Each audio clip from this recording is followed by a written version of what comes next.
Bonjour les élèves du bac. Dans cette séance, on va voir la continuité de fonctions et on va voir les éléments suivants.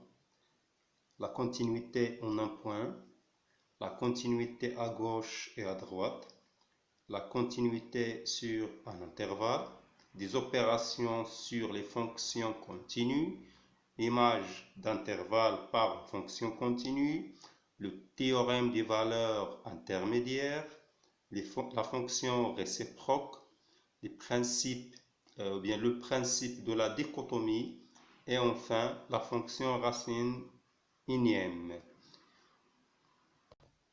Bon, on commence par un graphique pour montrer comment se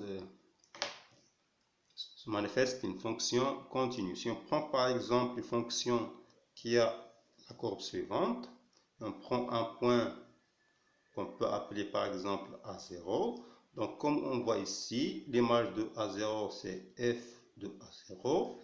On remarque que la courbe de la fonction elle est continue en ce point-là. La même chose ici, si on prend ce point-là, on a la fonction qui est continue. Donc on dit que cette fonction-là, elle est continue sur par exemple un intervalle donné. Par contre, si on prend la fonction de cette façon-là,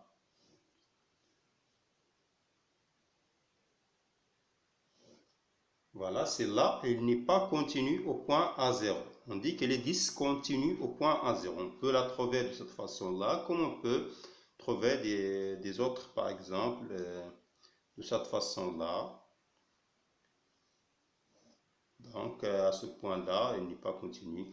Mais généralement, on prend des points qui appartiennent à l'intervalle de définition, au domaine de définition. Effectivement, dire qu'une fonction est continue en un point A avec f est une fonction définie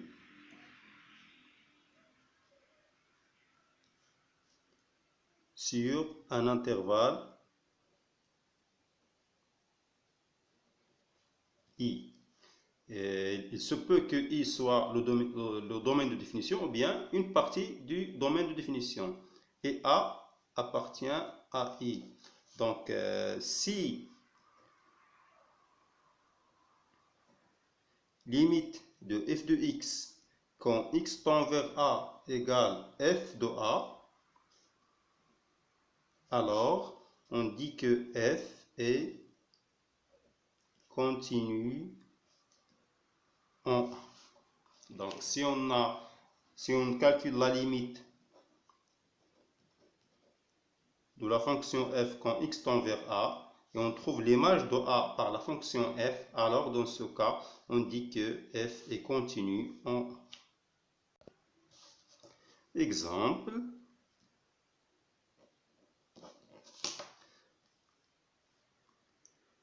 soit f, la fonction définie comme suivant. F de x égale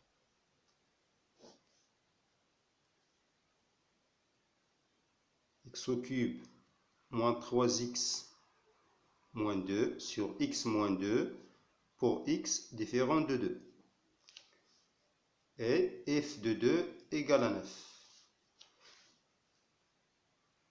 La question c'est étudier la continuité de f en 2.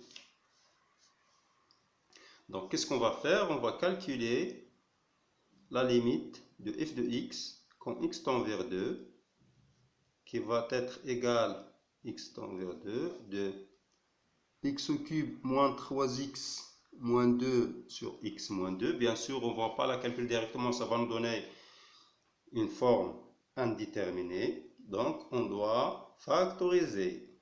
X tend vers 2, ça va être x moins 2 facteur de x au carré plus 2x plus 1 sur x moins 2. On va simplifier x moins 2 et x moins 2.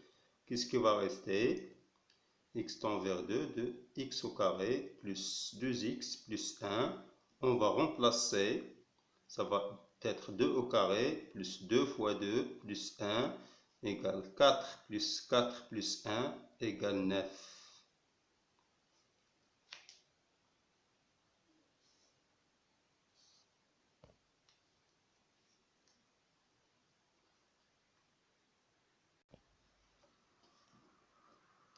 Alors, limite de f de x quand x tend vers 2 égale f de 2 égale 9.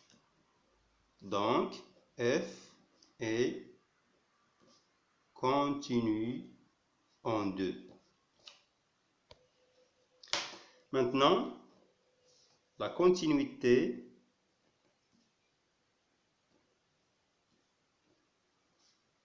à gauche et la continuité à droite.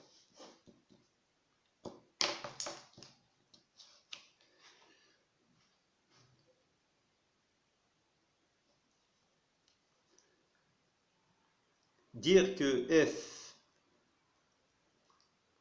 est continu à gauche de A si et seulement si limite de f de x quand x tend vers A, x plus petit que A égale f de A. Et la même chose à droite, f est continu à droite de A si et seulement si limite de f de x quand x tend vers A, x plus grand que A égale f de A. Donc c'est la même chose que la première partie, sauf que ici on a à gauche ou bien à droite. Et on va voir à travers un exemple. Et dans ce cas, f est continu en A si et seulement si f est continu à gauche et à droite de A.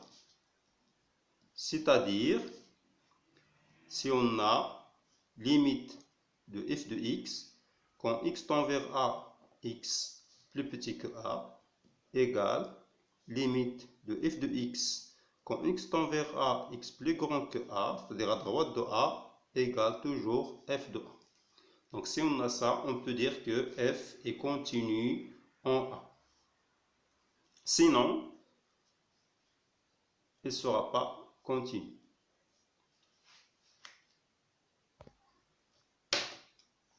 Exemple,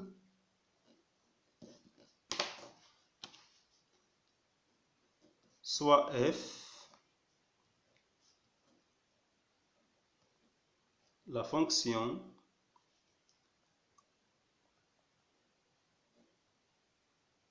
définie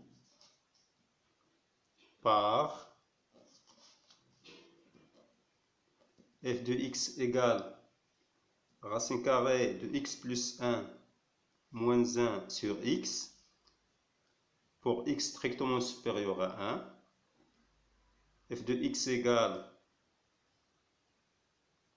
sinus x sur 2x pour x strictement inférieur à 0, pardon, ici, x supérieur à 0, x inférieur à 0, et f de 0 égale 1 demi. La question, c'est étudier la continuité de f en 0.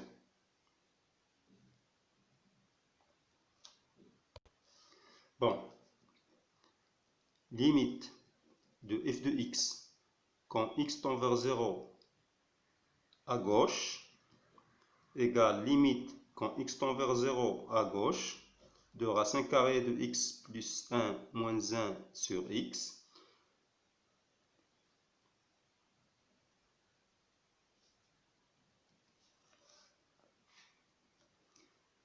égale limite quand x tend vers 0 à gauche de 1 sur racine carrée de x plus 1 égale 1 demi, qui est f de 0. Donc, f est continu à gauche de 0. On va étudier la continuité à droite. Limite de f de x quand x tend vers 0 à droite égale limite quand x tend vers 0 à droite de sinus x sur 2x égale 1 demi fois limite quand x tend vers 0 à droite de sinus x sur x. Vous vous rappelez, lorsqu'on a vu la leçon des limites, on a trouvé que ça égale à 1. Donc égale 1 demi fois 1 égale 1 demi égale f de 0. Donc f est continu à droite de 0. Comme conclusion, f continue à gauche de 0 et f continue à droite de 0, alors f est continu à 0. Maintenant, on passe à la troisième partie.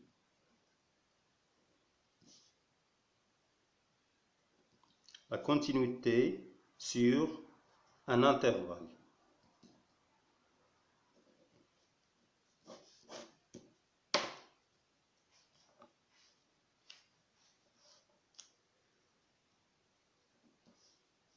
Soit f continue sur l'intervalle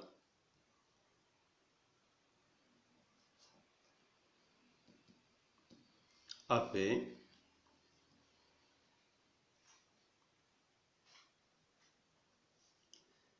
f est continu sur l'intervalle ouvert AB si et seulement si f est continu sur tous les points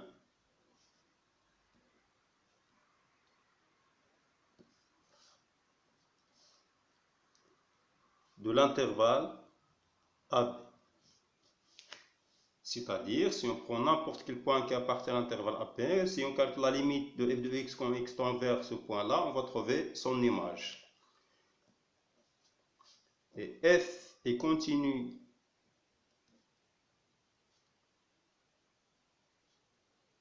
sur l'intervalle fermé AB si et seulement si f est continu sur l'intervalle ouvert AB et f est continu à droite de A et à gauche de B.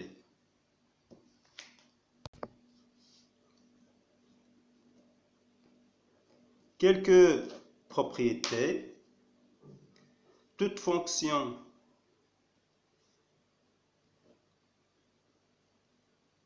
polynôme est continue sur R. toute fonction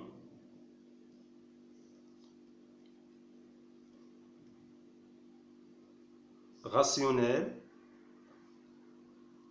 et continue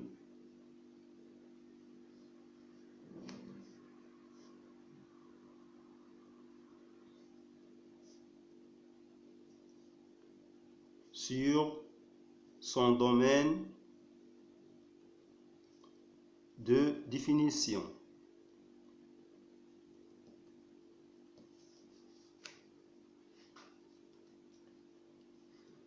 La fonction sinus x et la fonction cosinus x, ces deux fonctions-là sont continues sur R. La fonction tangente x est continue sur R sans pi sur 2. Enfin, la fonction racine carrée de x est continue sur R plus.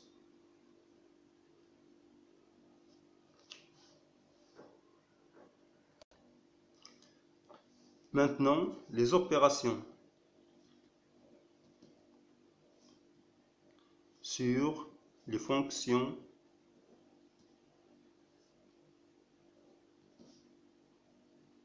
continues.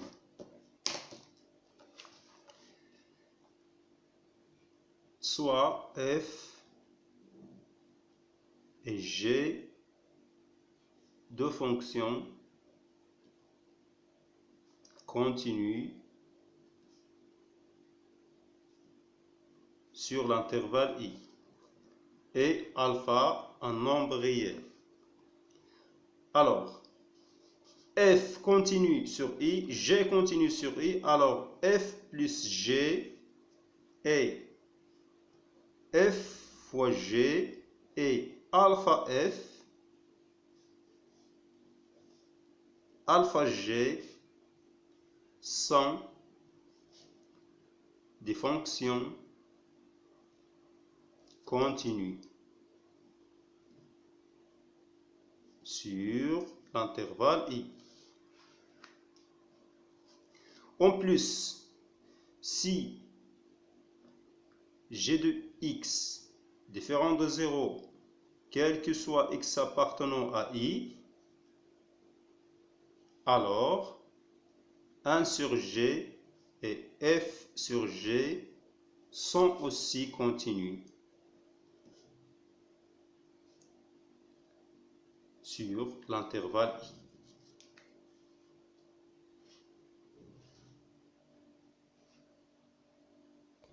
Maintenant, le composé de fonction.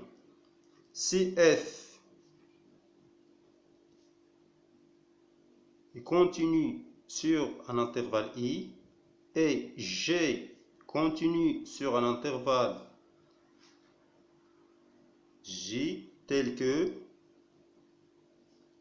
l'image de l'intervalle i inclus dans j, alors g rend f est continu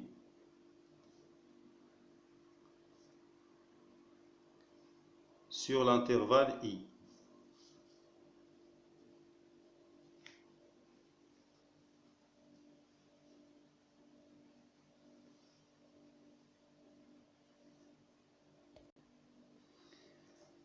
Maintenant, l'image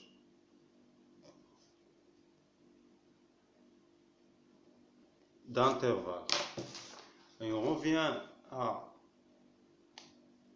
cette courbe-là. Donc, si on prend ça, c'est A et ça, c'est B. Donc, on peut trouver que ça c'est f de A, et ça c'est f de B, on va trouver que tous les points de l'intervalle AB, ils ont leurs images dans l'intervalle f de A, f de B. Dans ce cas, on peut dire que l'image de l'intervalle AB, c'est l'intervalle f de A, f de B.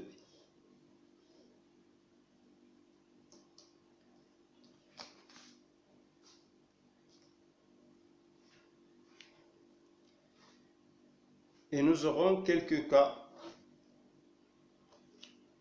possibles. Et ça dépend de la monotonie de la fonction f. Donc, je vais le tracer dans un tableau.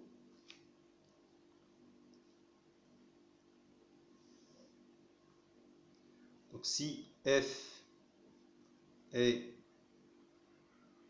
strictement croissante, ici f est strictement décroissante.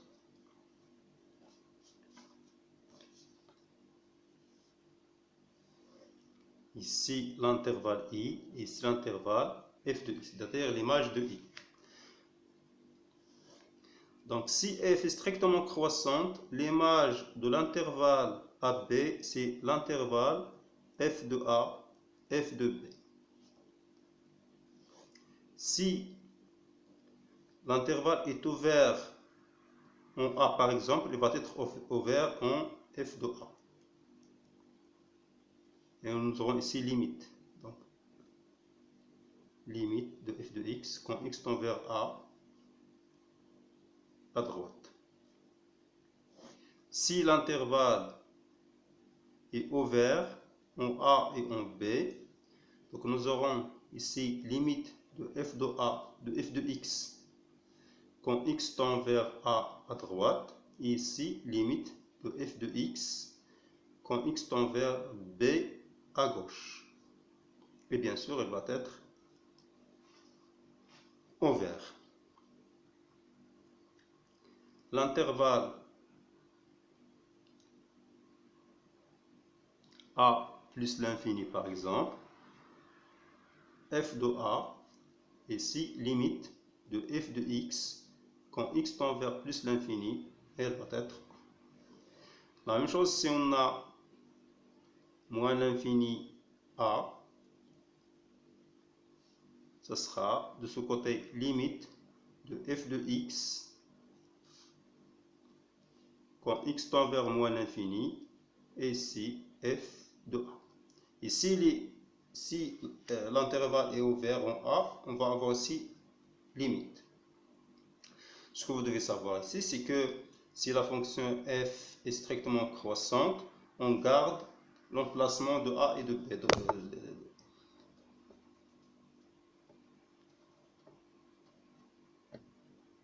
les extrémités de l'intervalle. Par contre, si f est strictement décroissante, on va les inverser.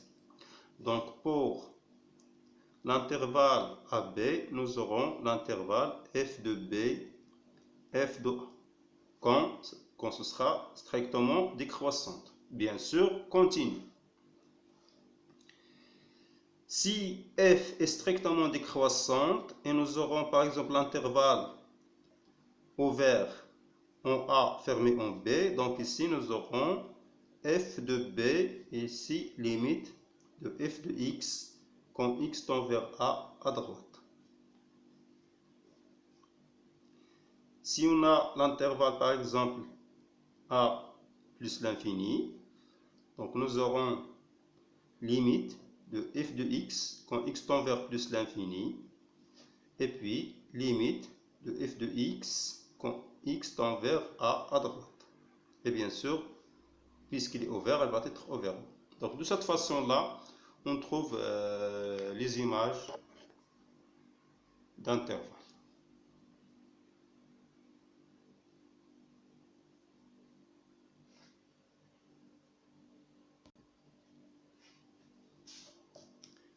maintenant ce qu'on appelle le TVI, le théorème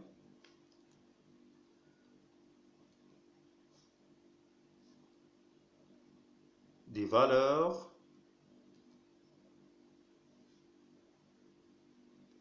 intermédiaires. Alors, l'énoncé du théorème. Si f est continu sur intervalle AB, alors, quel que soit bêta compris entre f de A et f de B, il existe au moins un élément alpha appartenant à l'intervalle AB tel que f de alpha égale bêta.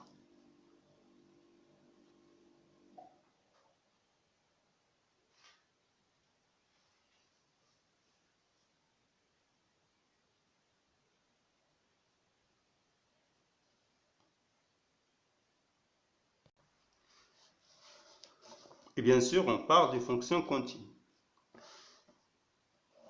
Cas particulier, si f est continu et strictement monotone,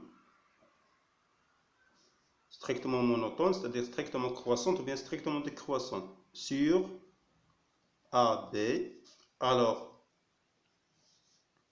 quel que soit bêta appartenant bien compris entre f de A et f de B, donc ça dépend de est-ce qu'on aura f de A, f de B ou bien f de B, f de A, appartenant à l'intervalle f de A, f de B, ou bien bêta appartenant à l'intervalle f de B, f de A, ça dépend de la monotonie.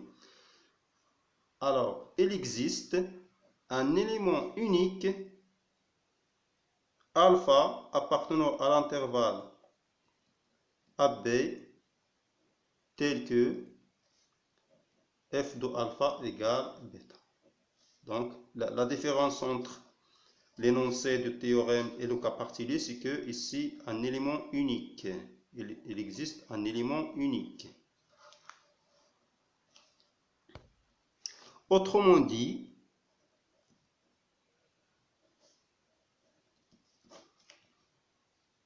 si f est continu et strictement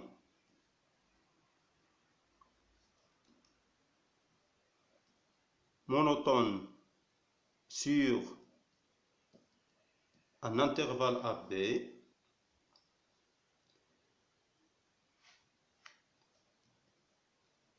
alors, quel que soit bêta appartenant à l'intervalle f de A, f de B, ou bien bêta appartenant à l'intervalle f de B, f de A, ça dépend de la monotonie. Est-ce que c'est croissant, donc on va prendre celle-là. S'il est décroissante, on va prendre celle-là. Ça dépend.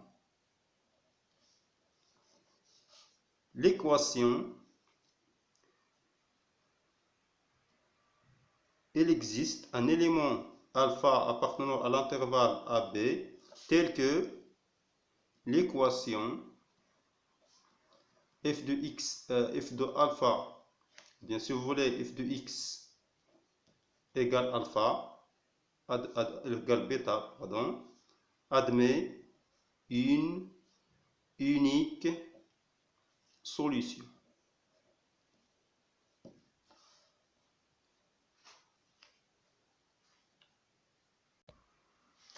Encore un autre cas particulier. du TVI.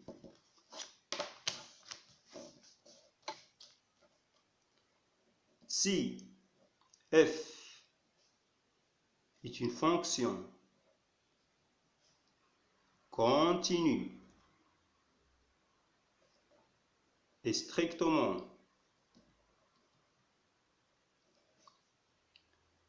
monotone sur un intervalle AB tel que f de A fois f de B est négatif, alors l'équation f de x égale à 0 admet une unique solution.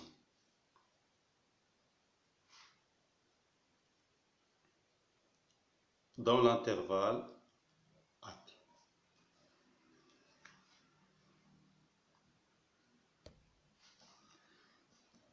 Maintenant, la fonction réciproque.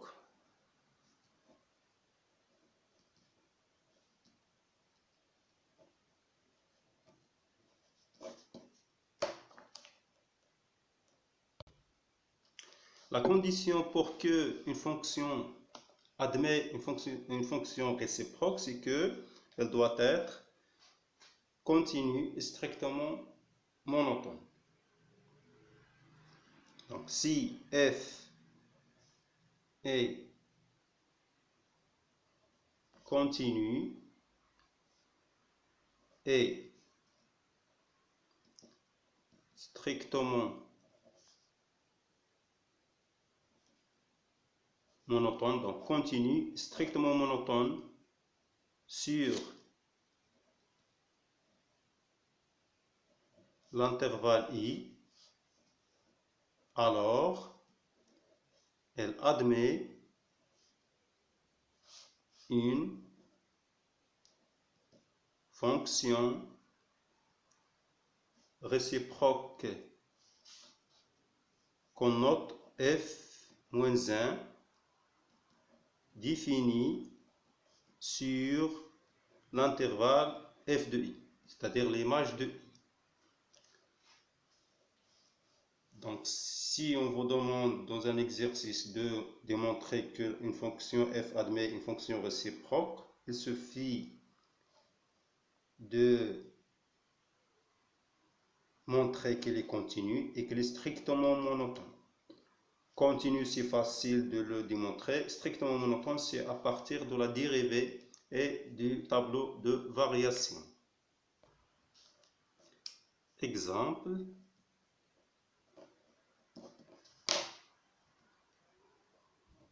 Soit f une fonction de la variable réelle x définie par f de x égale 2x au carré moins 1 sur x. Elle est définie sur l'intervalle I égale 0 plus l'infini.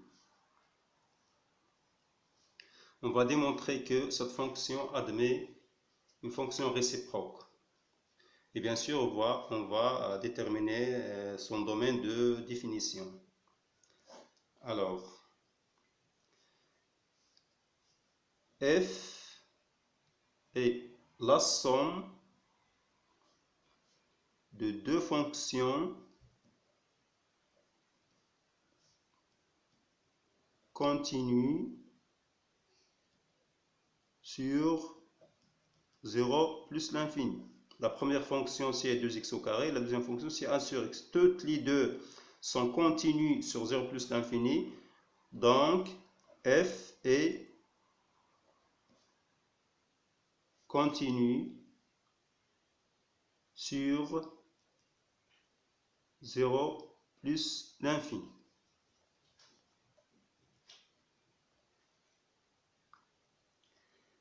F, donc si on calcule f' de x, ça va être 4x.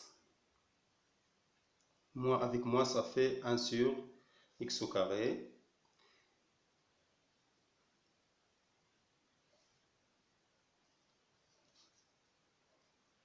Qui est strictement positif. Donc, f est strictement croissante sur l'intervalle 0 plus l'infini. Donc, les deux conditions sont satisfaites. F est continue sur l'intervalle 0 plus l'infini. F est strictement croissante sur 0 plus l'infini. Alors, F admet une fonction réciproque f-1 sur l'intervalle f de i. Donc il suffit maintenant de déterminer f de i.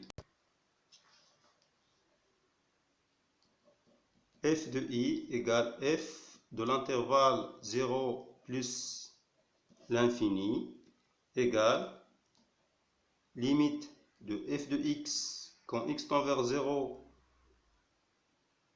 à droite, et ici limite de f de x quand x tend vers plus l'infini. Comme f est strictement croissante, donc on a gardé les mêmes endroits. Donc finalement on va trouver moins l'infini plus l'infini.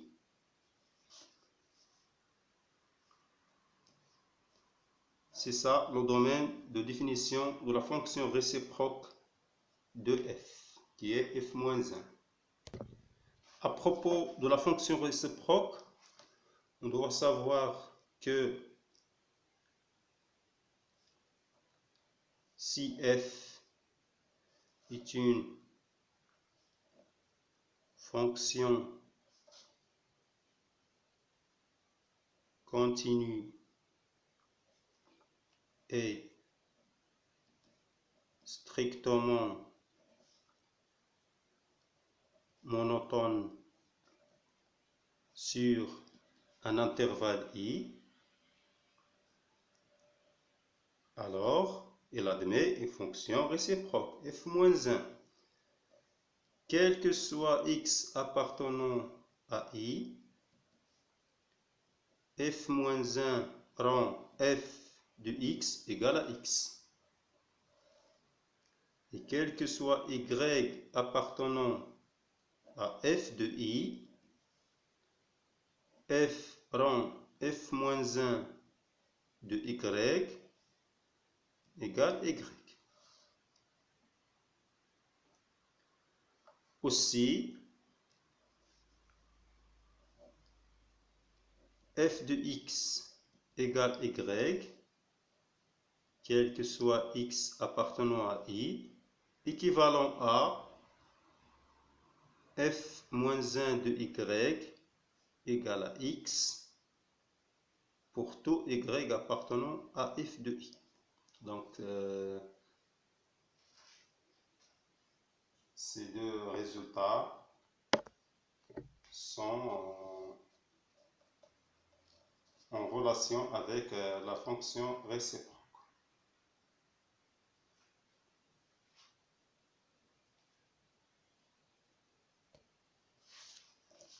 Propriété.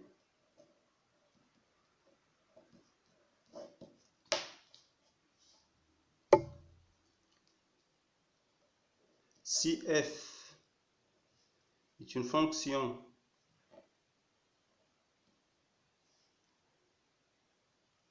continue et strictement monotone,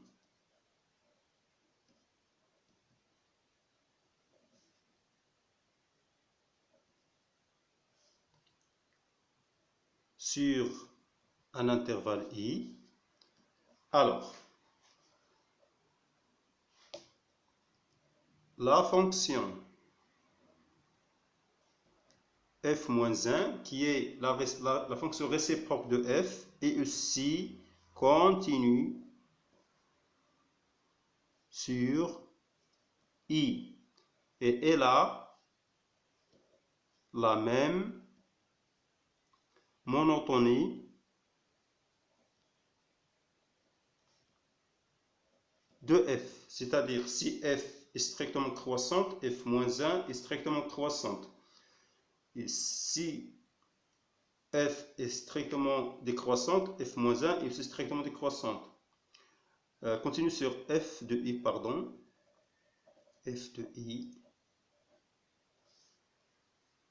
Et là, la même monotonie sur la même monotonie de f sur f de i.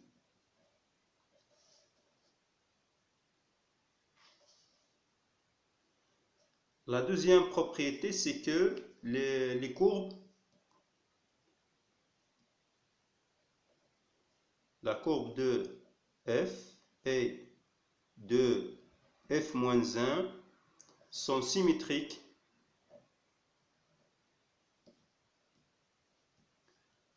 par rapport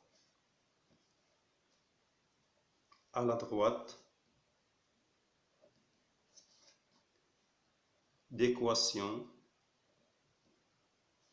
y égale à x. Ils sont symétriques. Maintenant, le huitième élément, le principe de la dichotomie.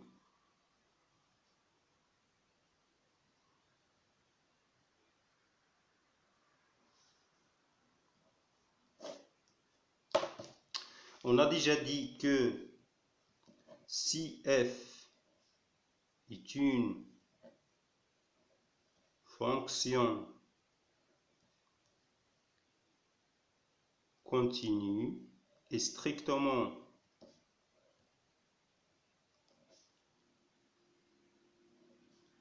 monotone sur intervalle AB et f de A multiplié par f de B est négatif, si ce produit est négatif, alors l'équation f de x égale 0 admet une unique solution alpha qui appartient à l'intervalle AB. Le problème, c'est que parfois, on nous demande de trouver un encadrement de alpha. Donc, pour ceci, si f de A fois f de B est inférieur à 0, alors alpha il est compris entre A et B, c'est-à-dire il appartient à l'intervalle AB. Alpha compris entre A et B. Alors, on va voir maintenant dans la deuxième étape si f de A fois f de A plus B sur 2 est négatif, alors alpha il est compris entre A et A plus B sur 2.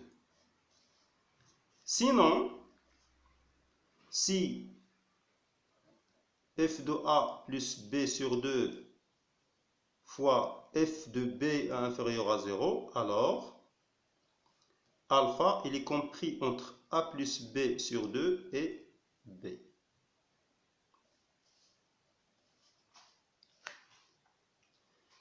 Et comme ça de suite, jusqu'à ce qu'on obtienne un encadrement de la solution de l'équation f de x égale 0. Donc on peut procéder encore la suite.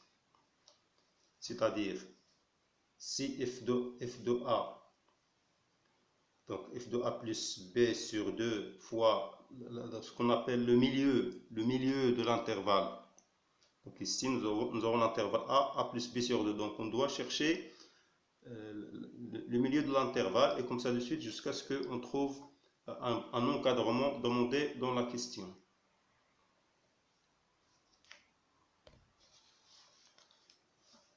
Neuvièmement, la fonction racine énième, soit n en entier naturel non nul, la fonction x exposant n, c'est déjà une fonction continue et strictement croissante sur R, donc elle admet une fonction réciproque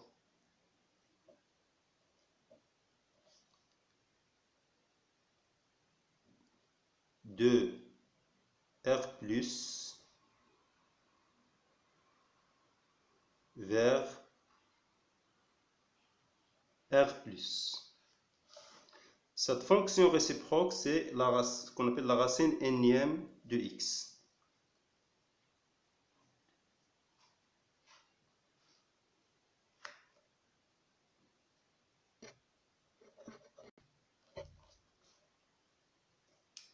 Propriété.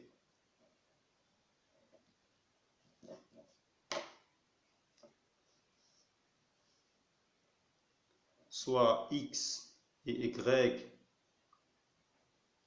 de réel positif.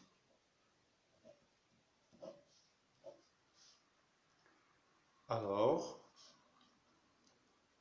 la racine énième de x égale à y équivalent à x égale y exposant n.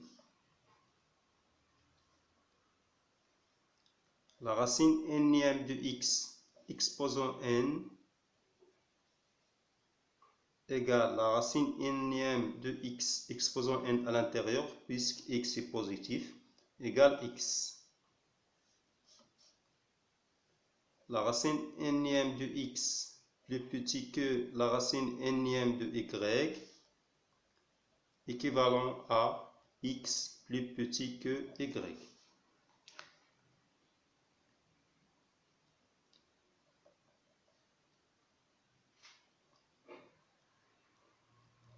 La fonction racine énième de x est continue sur R+. Et bien sûr, limite quand x tend vers plus l'infini de la racine énième de x égale plus l'infini.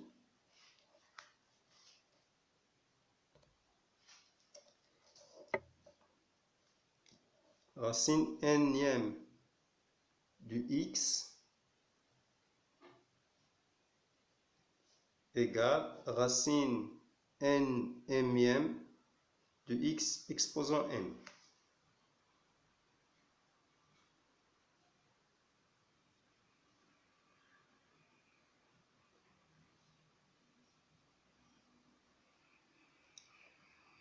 Racine n-mième de la racine m-mième de x égale racine n-mième de x.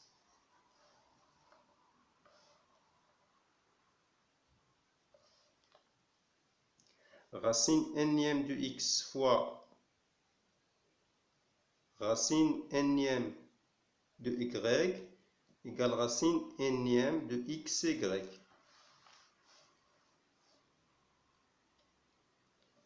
Racine n-mième de x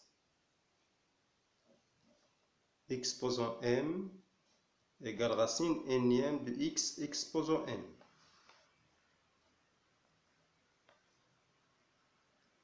Si si y est différent de 0, alors racine énième de x sur racine énième de y égale racine énième de x sur y. Ça ressemble aux propriétés des puissances.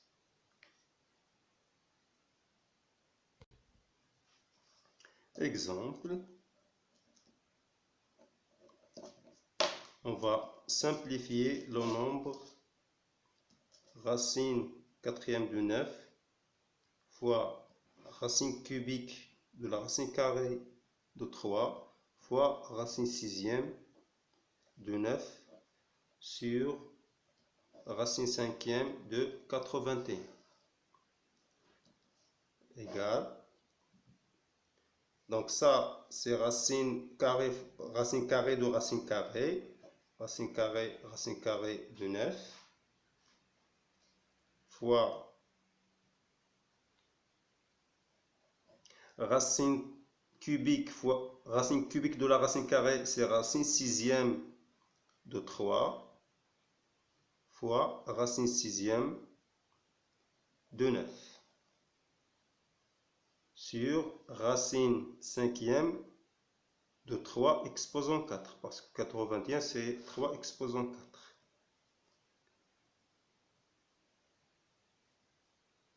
Égale racine carrée de 9 c'est 3, donc racine carrée de 3 fois racine sixième de 3 fois 9 qui est 27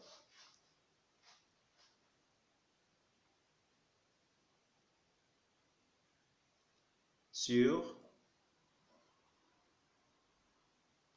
racine cinquième de 3 exposant 5 sur 3 qui va nous donner 3 exposant 4 égale racine carrée de 3 fois racine carrée de racine cubique de 27, racine sixième c'est 2 fois 3, donc 2 fois 3, et en bas 3 sur racine cinquième de 3. Donc on va séparer ces deux-là. Racine cinquième de 3 à la puissance 5, c'est 3. Égale racine de 3 fois racine de 3 sur 3 égale racine cinquième de 3.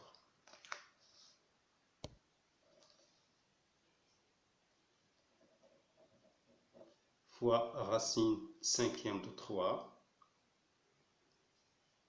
égale racine cinquième de 3. Donc A égale racine cinquième de 3.